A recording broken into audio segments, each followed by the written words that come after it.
La première étape de la création d'un parcours consiste à générer un fichier KML depuis le site Géoportail. Tout d'abord, on se rapproche du lieu qui nous intéresse grâce à l'outil de recherche du site. Il s'affiche alors une vue aérienne qui n'a pas un grand intérêt pour la création d'un parcours. Je vais donc sélectionner la carte IGN et puis fermer l'onglet de la photographie aérienne. Pour avoir un peu plus d'espace, je vais aussi réduire l'onglet, alors pas le fermer, le réduire en l'onglet de la carte IGN.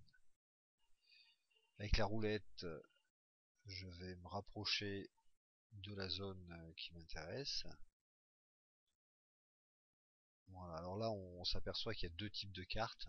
Celle que l'on connaît, la type IGN, qui a beaucoup d'informations avec les dénivelés, etc., etc. Et puis cette carte-ci qui est de type plan. En fait, elle est quand même plus précise, c'est-à-dire qu'il y a des chemins sur la carte IGN qui n'existent plus ou qui sont pas tout à fait justes et qui s'avèrent meilleurs sur l'autre. Bon, en général, je jongle un petit peu entre les deux. Passons à la création de parcours proprement dit en cliquant sur l'outil crayon. Voilà, ensuite, eh bien, je vais recliquer sur la création d'un croquis, créer un croquis. Moi, je vais l'appeler le Flon, c'est le nom de la rivière. Voilà. Alors ensuite, bon, par exemple, je vais suivre ce petit morceau de rivière.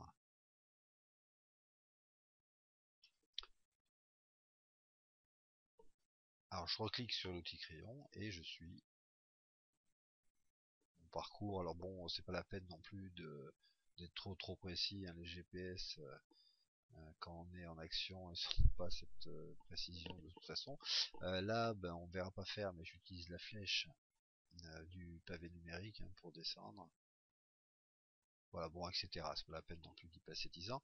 Alors ensuite, je vais enregistrer, sauvegarder mon croquis sur mon ordinateur. Donc, je m'inquiète pas là pour le trait, c'est pas gênant. Voilà, bah, Flon IN, enregistré, et voilà, terminé.